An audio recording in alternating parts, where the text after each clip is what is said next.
Giving the guests on your event an unforgettable experience is the goal of many event and festival organizers. But how do you make sure that that experience is also integrated in your social media approach? Hi Dimitri, welcome in our studio. Today's topic is the coherence of your market approach offline, online and so on. How do you get the same experience? If we talk, for example, about Tomorrowland, that's a totally an experience to be there. How do you get the same feeling online on social media? Well, what you would like to achieve when you're a festival like Tomorrowland is, of course, understanding what is trending, what is hot about the festival. And at that point, well, social media has a lot of data. The words big data come up naturally in that point. And with collecting everything that is being told about you, about Tomorrowland can understand what is being hot in that area. And at that point, they can build their marketing campaigns on that. Or even go into a direct communication with their consumers. So learn and engage at the same time. Yes, exactly. You can do it at the same time because when you're speaking with one consumer on social media, you can know what the history was of that person and so on. But if you collect all the data together, there is tooling available nowadays which collects all that data and gives it to you in chunks that you can easily understand. What is trending about my brand now or the past month? Yeah. What are the demographics of the people speaking about me? Are they mainly male, female? In what age category are they? And so on. Those are things that you can understand. And all of those help in building a better customer experience for any brand.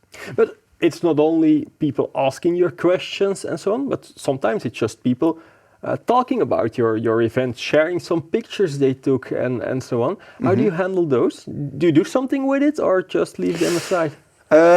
What brands can do, and we think that's a pretty good idea, is that well, we often see that community managers of brands that they can have a writer's block. At a certain moment, they can lack inspiration, and at that point, if you have consumers, real advocates or ambassadors of your brands, tweeting photos about you, posting videos on blogs, and so on, you can reuse that material and really tweet it yourself.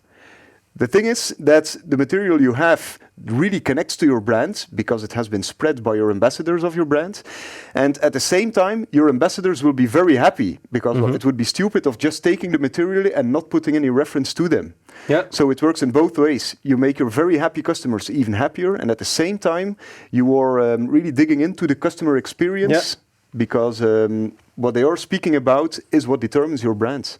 And how important is it to put a face on the person behind Facebook? Because what you see is a lot of big brands, they have a human name for their Facebook or Twitter account. I think it's because, and in fact, I think this is a transition period right now. We have indeed seen that the pioneering companies who were active on social media as the first ones, is that they put a human face on there. For the simple reason that this new channel of customer service, in fact, of customer engagement, as it's nowadays also called, people were not used to it. And if they felt like they were speaking to a real person instead of a complete team working behind the screens, that worked a lot better. What we see nowadays is that those companies are leaving that path. Because what they are seeing is that if they simply put in their Twitter bio, for instance, we will answer any of your questions from 6 a.m. in the morning till 10 p.m. And the team doesn't work that long. No, exactly. And the team consists of 10 people. Charlotte, you have Johan, and so on to your service, at your service.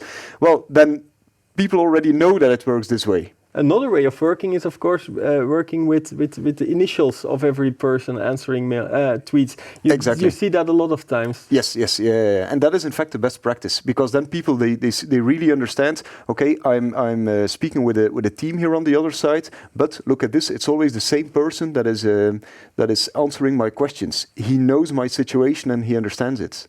Yeah. For example, in our tool, those are things that in Engager, that you can make sure that the same questions of the same consumer are always directed at the same agent if that agent is available. Yeah. To make sure that the conversation is as personal as possible. Okay. Dimitri, thank you very much for coming over. You're very welcome. And you at home, thank you for watching our show. I hope to see you next week.